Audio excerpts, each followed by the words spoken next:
Hi అండి, welcome to rapid info Telugu channel.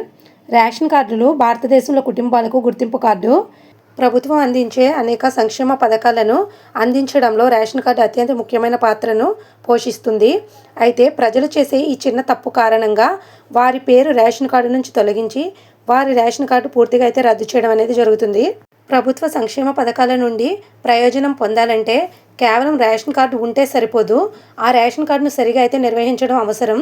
ప్రభుత్వ సూచనల ప్రకారం రేషన్ కార్డులను క్రమం తప్పకుండా అప్డేట్ చేయడం, ప్రతి నెల క్రమం తప్పకుండా సామాగ్రిని కొనుగోలు చేయడం, రేషన్ కార్డులను సరిగా అయితే నిర్వహించే పద్ధతులు. ఈ పనులు చేయకపోతే ప్రభుత్వం దృష్టికి తీసుకెళ్లి రేషన్ కార్డు రద్దు చేసే అవకాశం అయితే ఉంటుంది. రేషన్ కార్డులకు సంబంధించి అనేక మోసాలు జరుగుతున్నాయి. ఈ నేపథ్యంలో దేశవ్యాప్తంగా ఉన్న రేషన్ కార్డులపై నిఘా పెడుతున్నారు. అనర్హమైన రేషన్ కార్డులను తొలగించడానికి ప్రభుత్వం చురుకుగా పనిచేస్తుంది.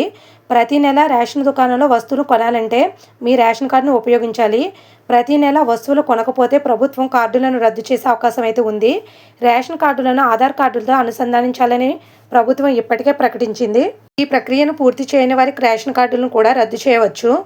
ప్రస్తుతం అయితే రేషన్ దుకాణాలు రేషన్ కార్డులను డిజిటలైజ్ చేయడం జరిగింది. రేషన్ కార్డులోని సభ్యులందరూ వేలిముద్రలను ఆ రేషన్ కార్డుకు అనుసంధానించడం అనేది తప్పనిసరి. పైన పేర్కొన్న పనులు పూర్తి చేయకపోతే రేషన్ కార్డు రద్దయ్యే అవకాశం అయితే ఉందని గమనించాలి. ఆంధ్రప్రదేశ్ ప్రభుత్వం రేషన్ కార్డుదారులకు కీలక హెచ్చరికలు అనేది జారీ చేసింది. దాని ప్రకారం లబ్ధిదారులు వరుసగా 3 నెలల పాటు రేషన్ తీసుకోకపోతే వారి రేషన్ కార్డు రద్దు చేయబడుతుంది. పౌర సరఫరాల శాఖ మంత్రి నాదెండ్ల మనోహర్ గారు ఈ విషయాన్ని స్పష్టం చేశారు. ఈ నిబంధనలు పాటించకపోతే 4వ నెలలో రేషన్ సరుకులు పొందలేరని, అయితే సచివాలయంలో సమాచారం అందించినట్లయితే మళ్ళీ రేషన్ పొందే అవకాశం ఉందని అయితే తెలియజేశారు.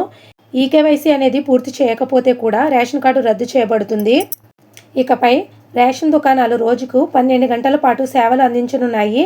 ఈ కొత్త విధానాన్ని మొదట తిరుపతి, విశాఖపట్నం, విజయవాడ, గుంటూరు, రాజమహేంద్రవరంలో అయితే అమలు చేయనున్నారు. ఆంధ్రప్రదేశ్ రాష్ట్రంలో కూటమి ప్రభుత్వం అధికారంలోకి వచ్చినప్పటి నుండి ప్రజలకు అందాల్సిన సంక్షేమ ఫలాల విషయంలో ప్రత్యేక శ్రద్ధ తీసుకుంటుంది.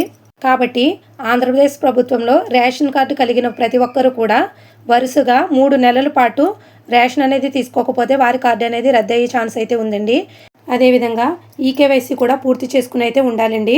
మరిన్ని అప్డేట్స్ ఎప్పటికప్పుడు తెలుసుకోవడానికి మన ర్యాపిడ్ ఇన్ఫో తెలుగు ఛానల్ని అయితే సబ్స్క్రైబ్ చేసుకోండి. Please like, share and comment చేయండి. Thanks for watching.